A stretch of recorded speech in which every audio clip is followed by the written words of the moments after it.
ನಮಸ್ತೆ ಸ್ನೇಹಿತರೆ, welcome back to my channel. ಇವತ್ತಿನ ವಿಡಿಯೋದಲ್ಲಿ ನಾವು ಒಂದು ಇಂಪಾರ್ಟೆಂಟ್ ಟಾಪಿಕ್ ಬಗ್ಗೆ ಮಾತಾಡೋಣ. ಶಾಂಪು ಡಿಸ್ಅಡ್ವಾಂಟೇಜಸ್ ಮತ್ತು ಅದು ನಮ್ಮ ಹೆಲ್ತ್ ಮೇಲೆ ಹೇಗೆ ಎಫೆಕ್ಟ್ ಮಾಡುತ್ತೆ ಅನ್ನೋದ್ರ ಬಗ್ಗೆ. ನಾವು ಇವತ್ತಿನ ದಿನಗಳಲ್ಲಿ ಶಾಂಪು ಅನ್ನೋದು ಎಲ್ಲರ ಡೈಲಿ ರುಟೀನ ಒಂದು ಭಾಗ ಆಗಿದೆ. ನಾವು ಹೇರ್ ಕ್ಲೀನ್ ಮಾಡೋದಕ್ಕೆ, ಡಸ್ಟ್ನ ರಿಮೂವ್ ಮಾಡೋದಕ್ಕೆ, ಸ್ವೆಟ್ ಮತ್ತು ಆಯಿಲ್ನ ರಿಮೂವ್ ಮಾಡೋದಕ್ಕೆ ಶಾಂಪೂನ ಯೂಸ್ ಮಾಡ್ತೇವೆ. ಬಟ್ ಒಂದು ಪ್ರಶ್ನೆ ಏನಂದರೆ, ಶಾಂಪು ಯಾವಾಗಲೂ ಒಳ್ಳೆಯದಾ ಅಥವಾ ಅದರಲ್ಲಿ ಕೆಲವೊಂದು ಹಿಡನ್ ಡಿಸ್ಅಡ್ವಾಂಟೇಜಸ್ ಕೂಡ ಇವೆಯಾ ಅನ್ನೋದ್ರ ಬಗ್ಗೆ ನೋಡೋಣ. ಈ ವಿಡಿಯೋನ ಕೊನೆಯವರೆಗೂ ನೋಡಿ, ಏಕೆಂದರೆ ಇದು ಶಾಂಪು ನಮ್ಮ ಹೆಲ್ತ್ ಮತ್ತು ಹೇರ್ ಮೇಲೆ ಹೇಗೆ ಅಫೆಕ್ಟ್ ಮಾಡ್ಬೋದು ಅನ್ನೋದನ್ನು ಡೀಟೇಲ್ನಲ್ಲಿ ತಿಳ್ಕೊಳ್ಳೋಣ. ಮೊದಲನೇದಾಗಿ, ಶಾಂಪು ಸ್ಕ್ಯಾಲ್ಪ್ನ ನ್ಯಾಚುರಲ್ ಆಯಿಲ್ಸನ್ನು ರಿಮೂವ್ ಮಾಡಬಹುದು. ನಮ್ಮ ಸ್ಕ್ಯಾಲ್ಪ್ ನ್ಯಾಚುರಲ್ ಆಗಿ ಆಯಿಲ್ನ ಪ್ರೊಡ್ಯೂಸ್ ಮಾಡ್ತವೆ. ಈ ಆಯಿಲ್ ನಮ್ಮ ಹೇರನ್ನು ಸಾಫ್ಟ್, ಶೈನಿ ಮತ್ತು ಹೆಲ್ತಿಯಾಗಿಡೋದಕ್ಕೆ ಹೆಲ್ಪ್ ಆಗುತ್ತೆ. ಆದರೆ ನಾವು ಫ್ರೀಕ್ವೆಂಟಾಗಿ ಶಾಂಪೂನ ಯೂಸ್ ಮಾಡಿದಾಗ ಶಾಂಪು ಡರ್ಟ್ ಮಾತ್ರ ಅಲ್ಲ, ಈ ನ್ಯಾಚುರಲ್ ಆಯಿಲ್ಸನ್ನು ರಿಮೂವ್ ಮಾಡುತ್ತೆ. ನ್ಯಾಚುರಲ್ ಆಯಿಲ್ಸ್ ಕಡಿಮೆ ಆದಾಗ ಏನಾಗುತ್ತೆ, ಹೇರ್ ಡ್ರೈ ಆಗಬಹುದು, ಹೇರ್ ರಫ್ ಆಗಬಹುದು, ಹೇರ್ ವೀಕ್ ಆಗಬಹುದು, ಸ್ಪ್ಲಿಟ್ ಎಂಡ್ಸ್ ಕೂಡ ಹೆಚ್ಚಾಗಬಹುದು. ಇನಿಷಿಯಲಾಗಿ ಏನಾಗುತ್ತೆ ಅಂದರೆ, ನಾವು ಹೇರನ್ನು ಕ್ಲೀನ್ ಆಗಿದೆ ಅಂತ ಅನ್ಕೋತೀವಿ. ಬಟ್ ಹೋಗ್ತಾ ಅಥವಾ ಸಮಯ ಕಳೀತಾ ಇದ್ದಾಗೆ ತನ್ನ ನ್ಯಾಚುರಲ್ ಪ್ರೊಟೆಕ್ಷನ್ನ ಕಳ್ಕೊಳ್ಳುತ್ತೆ. ಈಗ ಎರಡನೇ ಪಾಯಿಂಟ್ ಏನಂದರೆ, ಸ್ಕ್ಯಾಲ್ಪ್ ಡ್ರೈನೆಸ್ ಮತ್ತು ಇರಿಟೇಷನ್. ಡೈಲಿ ಶಾಂಪು ಯೂಸ್ ಮಾಡೋ ಕೆಲವರಿಗೆ ಸ್ಕ್ಯಾಲ್ಪ್ ಡ್ರೈ ಆಗೋ ಸಾಧ್ಯತೆ ಇರುತ್ತೆ. ಸ್ಕ್ಯಾಲ್ಪ್ ಡ್ರೈ ಆದಾಗ ಕೆಲವು ಸಿಂಪ್ಟಮ್ಸ್ ಕಾಣಿಸ್ಕೊಳ್ಳುತ್ತೆ. Itching, burning sensation, redness, flaking ಮತ್ತು ಡ್ಯಾಂಡ್ರಫ್ ಥರ ಸಿಂಪ್ಟಮ್ಸ್ ಕೂಡ. ಕೆಲವು ಜನರು ಇದನ್ನು ಡ್ಯಾಂಡ್ರಫ್ ಅಂತಲೂ ಭಾವಿಸ್ತಾರೆ, ಬಟ್ ಅದು ಆ್ಯಕ್ಚುಲಾಗಿ ಸ್ಕ್ಯಾಲ್ಪ್ ಡ್ರೈನೆಸ್ ಇರಬಹುದು. ಮೂರನೇ ಪಾಯಿಂಟ್ ಏನಂದರೆ, ಕೆಮಿಕಲ್ ಎಕ್ಸ್ಪೋಜರ್. ಕೆಲವು ಶಾಂಪೂಸ್ನಲ್ಲಿ ಡಿಫ್ರೆಂಟ್ ಇಂಗ್ರೀಡಿಯೆಂಟ್ಸ್ ಇರುತ್ತೆ. ಅದರಲ್ಲಿ fragrance, preservatives, foaming agent, artificial colours ಕೂಡ ಇರುತ್ತೆ. ಇವುಗಳೆಲ್ಲ ಪ್ರಾಡಕ್ಟ್ನ ಇಂಪ್ರೂವ್ ಮಾಡೋದಕ್ಕೆ ಯೂಸ್ ಮಾಡ್ತಾರೆ. ಆದರೆ ಇದು ಕೆಲವರಿಗೆ ಸೆನ್ಸಿಟಿವಿಟಿನ ಕ್ರಿಯೇಟ್ ಮಾಡಬಹುದು. ಸಪೋಸ್ ನೀವು ಶಾಂಪೂನ ಯೂಸ್ ಮಾಡಿದ ನಂತರ ತಲೆ ಚುಳುಕಾಗೋದು, ಸ್ಕಿನ್ ಕೆಂಪಾಗೋದು, ಕಿರಿಕಿರಿ ಆಗೋದು, ಸಣ್ಣ ಸಣ್ಣ ಗುಳ್ಳೆಗಳು ಕೂಡ ಕಾಣಿಸ್ಕೊಳ್ಳುತ್ತೆ. ಇವು ಅಲರ್ಜಿಕ್ ರಿಯಾಕ್ಷನ್ನ ಸೈನ್ ಆಗಿರಬಹುದು. ಮುಂದೆ ನೋಡೋಣ, ಏರ್ ಫಾಲ್ ಇಶ್ಯೂ ಬಗ್ಗೆ. ಇಲ್ಲಿ ಒಂದು ಇಂಪಾರ್ಟೆಂಟ್ ಥಿಂಗ್ ಹೇಳಬೇಕು. ಶಾಂಪು ಡೈರೆಕ್ಟಾಗಿ ಎಲ್ಲರಲ್ಲೂ ಏರ್ ಫಾಲ್ ಇಶ್ಯೂನ ಕ್ರಿಯೇಟ್ ಮಾಡೋದಿಲ್ಲ. ಬಟ್ ಹಾರ್ಶ್ ಶಾಂಪು ಅಥವಾ ಎಕ್ಸೆಸಿವ್ ಆಗಿ ಯೂಸ್ ಮಾಡೋದ್ರಿಂದ ಹೇರ್ ಸ್ಟ್ಯಾಂಡ್ಸನ್ನು ವೀಕ್ ಮಾಡ್ಬೋದು. ವೀಕ್ ಹೇರಲ್ಲಿ ಈಸಿಯಾಗಿ ಬ್ರೇಕ್ ಆಗುತ್ತೆ. ಆಮೇಲೆ ಜನರು ನನಗೆ ಶಾಂಪು ಯೂಸ್ ಮಾಡಿದ್ಮೇಲೆ ತುಂಬಾ ಹೇರ್ ಫಾಲ್ ಆಗ್ತಿದೆ ಅಂತ ಅಂತಾರೆ. ಕೆಲವೊಮ್ಮೆ ಅದು ಆ್ಯಕ್ಚುಲಿ ಹೇರ್ ಲಾಸ್ ಅಲ್ಲ, ಹೇರ್ ಫಾಲ್ ಆಗಿರಬಹುದು. ಹೇರ್ ಫಾಲ್ ಅಲ್ಲ, ಹೇರ್ ಬ್ರೇಕೇಜ್ ಆಗಿರ್ಬೋದು. ಮುಂದಿನ ಪಾಯಿಂಟ್ ಏನಂದರೆ, loss of natural moisture. Healthy ಹೇರ್ಗೆ ಮಾಯ್ಶ್ಚರ್ನ ತುಂಬ ಇಂಪಾರ್ಟೆಂಟ್ ಆಗುತ್ತೆ. ಎಕ್ಸಸ್ ಆಗಿ ಶಾಂಪು ಯೂಸ್ ಮಾಡಿದಾಗ ಹೇರ್ ತನ್ನ ಮಾಯ್ಶ್ಚರ್ನ ಕಳ್ಕೊಳ್ಳುತ್ತೆ. ಆಮೇಲೆ ಏನಾಗಬಹುದು, ಹೇರ್ ಶೈನ್ ಕಡಿಮೆ ಆಗುತ್ತೆ, ಹೇರ್ ಫಿಝಿ ಆಗುತ್ತೆ, ಹೇರ್ ತನ್ನ ಜೀವನೇ ಕಳ್ಕೊಂಡಿದೆ ಅನ್ನೋ ರೀತಿಲಿ ಕಾಣ್ಬೋದು. ಆಗ ಹೇರ್ ಮ್ಯಾನೇಜ್ ಮಾಡೋದು ಕಷ್ಟ ಆಗಬಹುದು. ಎಸ್ಪೆಷಲಿ ಇದು ಕರ್ಲಿ ಹೇರ್ಸ್ ಇರೋರಿಗೆ ಅಥವಾ ಡ್ರೈ ಹೇರ್ ಇರೋರಿಗೆ ಈ ಪ್ರಾಬ್ಲಮ್ ಇನ್ನೂ ಹೆಚ್ಚಾಗಿ ಕಾಣಿಸ್ಕೊಳ್ಳುತ್ತೆ. ಈಗ ಒಂದು ಇಂಟ್ರೆಸ್ಟಿಂಗ್ ಪಾಯಿಂಟ್ ಏನಂದರೆ, ಸ್ಕ್ಯಾಲ್ಪ್ ಆಯಿಲ್ ಇಂಬ್ಯಾಲೆನ್ಸ್ ಬಗ್ಗೆ. ತುಂಬ ಜನ ಏನು ಅನ್ಕೋತಾರೆ ಅಂದರೆ, ಶಾಂಪೂ ಯೂಸ್ ಮಾಡಿದ್ರೆ ಹೆಚ್ಚು ಕ್ಲೀನ್ ಆಗುತ್ತೆ ಅಂತ ಅನ್ಕೋತಾರೆ. ಬಟ್ ಅದು ಯಾವಾಗಲೂ ನಿಜ ಅಲ್ಲ.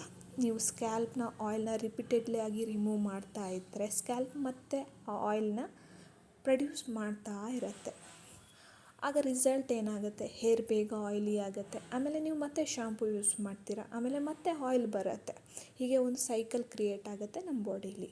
ಮುಂದಿನ ಪಾಯಿಂಟ್ ಏನಂದರೆ, ಐ ಇರಿಟೇಷನ್. ಶಾಂಪು ಅಕಸ್ಮಾತಾಗಿ ನಮ್ಮ ಕಣ್ಣಿಗೆ ಹೋದರೆ ಬರ್ನಿಂಗ್ ಸೆನ್ಸೇಷನ್ ಆಗುತ್ತೆ, ರೆಡ್ನೆಸ್ ಕ್ರಿಯೇಟ್ ಆಗುತ್ತೆ, ಕಣ್ಣಲ್ಲಿ ನೀರು ಬರುತ್ತೆ ಮತ್ತು ಆ ಕಣ್ಣು ಡಿಸ್ಕಂಫರ್ಟ್ನೆಸ್ನ ಕೊಡುತ್ತೆ.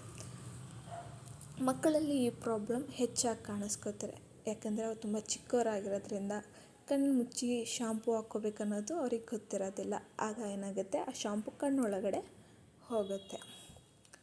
ಸೋಷಿಯಲ್ ಮೀಡಿಯಾದಲ್ಲಿ ತುಂಬ ಜನ ಹೇಳ್ತಾರೆ ಶಾಂಪು ಡೇಂಜರಸ್ ಡಿಸೀಸ್ನ ಕಾಸ್ ಮಾಡುತ್ತೆ, ಶಾಂಪು ಸೀರಿಯಸ್ ಆಗಿ ಹೆಲ್ತ್ ಪ್ರಾಬ್ಲಮ್ಸನ್ನು ಕ್ರಿಯೇಟ್ ಮಾಡುತ್ತೆ ಅಂತ. ಬಟ್ ಸೈಂಟಿಫಿಕ್ ಎವಿಡೆನ್ಸ್ ಪ್ರಕಾರ ಎಲ್ಲ ಶಾಂಪೂನು ಡೇಂಜರಸ್ ಅಲ್ಲ. ಕೆಲವು ಶಾಂಪೂಸ್ಗಳು ಇದ್ದಾವೆ, ಅವು ಕೂಡ ಸೇಫ್ ಇದೆ. ಅದ್ರ ಬಗ್ಗೆ ನಾವು ನೋಡಿ ತಗೊಳ್ಬೇಕಾಗತ್ತೆ. ತುಂಬ ಜನಕ್ಕೆ ಕರೆಕ್ಟ್ ಶಾಂಪು ಮತ್ತು ಪ್ರಾಪರ್ ಯೂಸೇಜ್ ಜನರಲಿ ಸೇಫ್ ಆಗಿರುತ್ತೆ. ಪ್ರಾಬ್ಲಮ್ ಯಾವಾಗ ಬರುತ್ತೆ ಅಂದರೆ ರಾಂಗ್ ಶಾಂಪೂನ ಯೂಸ್ ಮಾಡಿದಾಗ, ಜಾಸ್ತಿ ಯೂಸ್ ಮಾಡಿದಾಗ, ಸೆನ್ಸಿಟಿವ್ ಸ್ಕಿನ್ ಇದ್ದಾಗ. ಕೊನೆಯಲ್ಲಿ ಹೆಲ್ತ್ ಟಿಪ್ಸ್ ಬಗ್ಗೆ ನೋಡೋಣ, ಹೇರ್ ಬಗ್ಗೆ. ಮೊದಲನೇ ಟಿಪ್ ಏನಂದರೆ, ನಿಮ್ಮ ಹೇರ್ ಟೈಪ್ಗೆ ಮ್ಯಾಚ್ ಆಗುವಂಥ ಶ್ಯಾಂಪೂಸ್ನ ಬೈ ಮಾಡಿ. ಎರಡನೇದೇನೆಂದರೆ, ಡೈಲಿ ಶಾಂಪೂ ಯೂಸ್ ಮಾಡೋ ಅಗತ್ಯ ಇಲ್ದಿದ್ದರೆ ಅದನ್ನು ಅವಾಯ್ಡ್ ಮಾಡಿ. ಮೂರನೇದು, ಶಾಂಪೂ ಯೂಸ್ ಮಾಡಿದ ನಂತರ ಹೇರನ್ನು ಚೆನ್ನಾಗಿ ರಿನ್ಸ್ ಮಾಡಿ. ಅಂದರೆ ನಮ್ಮ ಕೂದಲನ್ನು ಹೆಚ್ಚು ನೀರು ಹಾಕಿ ಅದನ್ನು ವಾಶ್ ಮಾಡಬೇಕಾಗತ್ತೆ. ನಾಲ್ಕನೇದೇನೆಂದರೆ, ಸ್ಕ್ಯಾಲ್ಪ್ ಇರಿಟೇಷನ್ ಇದ್ದಾಗ ಪ್ರಾಡಕ್ಟ್ನ ಚೇಂಜ್ ಮಾಡಿ.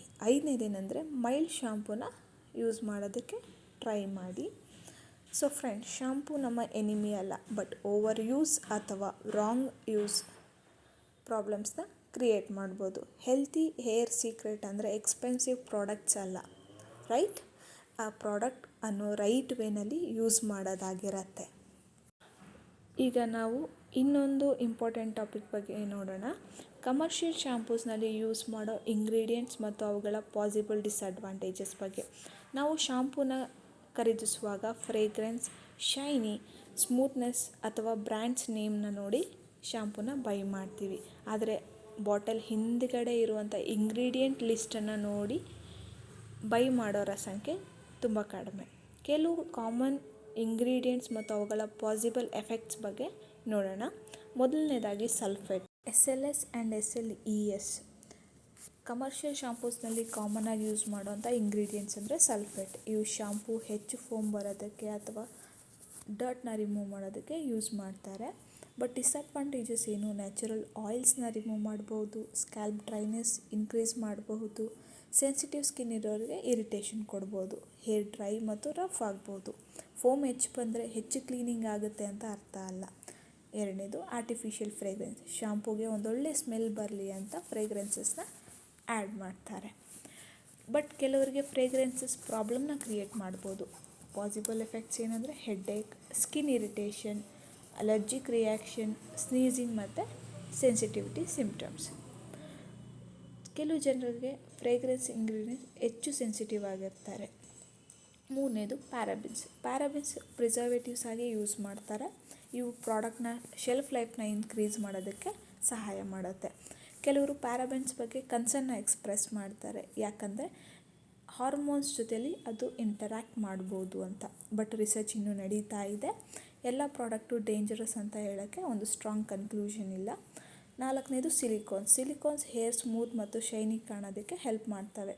ಇನಿಷಿಯಲಿ ಹೇರ್ ಸಾಫ್ಟ್ ಫೀಲ್ ಆಗ್ಬೋದು, ಬಟ್ ಪದೇ ಯೂಸ್ ಮಾಡಿದಾಗ ಪ್ರಾಡಕ್ಟ್ ಬಿಲ್ಡಪ್ ಆಗ್ಬೋದು, ಹೇರ್ ಹೆವಿ ಫೀಲ್ ಆಗ್ಬೋದು, ನ್ಯಾಚುರಲ್ ವಾಲ್ಯೂಮ್ನ ಕಡಿಮೆ ಮಾಡ್ಬೋದು, ಹೇರ್ ಡಲ್ ಕೂಡ ಕಾಣ್ಬೋದು. ಐದನೇದು, ಆರ್ಟಿಫಿಷಿಯಲ್ ಕಲರ್ಸ್. ಕೆಲವು ಶಾಂಪೂಸು ಅಟ್ರಾಕ್ಟಿವ್ ಆಗಿ ಕಾಣೋದಕ್ಕೆ ಆರ್ಟಿಫಿಷಿಯಲ್ ಕಲರ್ಸ್ನ ಯೂಸ್ ಮಾಡ್ತಾರೆ. ಈ ಕಲರ್ಸ್ ಕ್ಲೀನಿಂಗಿಗೆ ಕ್ಲೀನ್ ಮಾಡೋದಕ್ಕೆ ಹೆಲ್ಪ್ ಮಾಡೋದಿಲ್ಲ. ಸೆನ್ಸಿಟಿವ್ ಸ್ಕಿನ್ ಇರೋರಿಗೆ ಇರಿಟೇಷನ್ ಆಗ್ಬೋದು. ಆರನೇದು, alcohol based ingredients. Certain alcohol ingredients hair ಮಾಯ್ಶ್ಚರ್ನ ಕಡಿಮೆ ಮಾಡಬಹುದು. ಪಾಸಿಬಲ್ ಎಫೆಕ್ಟ್ಸ್ ಏನಂದರೆ hair dryness, hair frizz, hair breakage. Especially already hair dry ಇರೋರಿಗಂತೂ ಇದು ಹೆಚ್ಚಾಗಿ ಕಾಣಿಸ್ಕೊಳ್ಳುತ್ತೆ. ಇಂಪಾರ್ಟೆಂಟ್ ನೋಟ್ ಏನಂದರೆ, ಈ ಇಂಗ್ರೀಡಿಯೆಂಟ್ಸ್ ಇದ್ದಾಗ ಪ್ರಾಡಕ್ಟ್ ಡೇಂಜರಸ್ ಅಂತ ಅರ್ಥ ಅಲ್ಲ. ಇದರ ಅಮೌಂಟ್ ಆಫ್ ಫಾರ್ಮುಲೇಷನ್ ಮತ್ತು ಇಂಡಿವಿಜುವಲ್ ಸೆನ್ಸಿಟಿವಿಟಿ ಕೂಡ ಇಂಪಾರ್ಟೆಂಟ್ ಆಗುತ್ತೆ. ಒಬ್ಬರಿಗೆ ಪರ್ಫೆಕ್ಟ್ ಆಗಿರೋ ಶಾಂಪೂ ಮತ್ತೊಬ್ಬರಿಗೆ ಸೂಟ್ ಆಗದೆ ಇರ್ಬೋದು. ಅದಕ್ಕಾಗಿ ನಾವೇನು ಮಾಡಬೇಕು ಅಂದರೆ, ಇಂಗ್ರೀಡಿಯೆಂಟ್ಸ್ ಲೇಬಲ್ನ ಓದಬೇಕು. ಶಾಂಪೂ ತೆಗೆದುಕೊಳ್ಳೋಕೆ ಮುಂಚೆ ಹೊಸ ಶಾಂಪೂ ಯೂಸ್ ಮಾಡಿದಾಗ ಸ್ಕ್ಯಾಲ್ಪ್ ರಿಯಾಕ್ಷನ್ನ ಗಮನಿಸಬೇಕು. ಆದಷ್ಟು ಮೈಲ್ಡ್ ಪ್ರಾಡಕ್ಟ್ಸ್ನ ಚೂಸ್ ಮಾಡಬೇಕು. ಅನ್ನೆಸರಿ ಓವರ್ ಯೂಸ್ ಮಾಡೋದನ್ನು ಅವಾಯ್ಡ್ ಮಾಡಬೇಕು.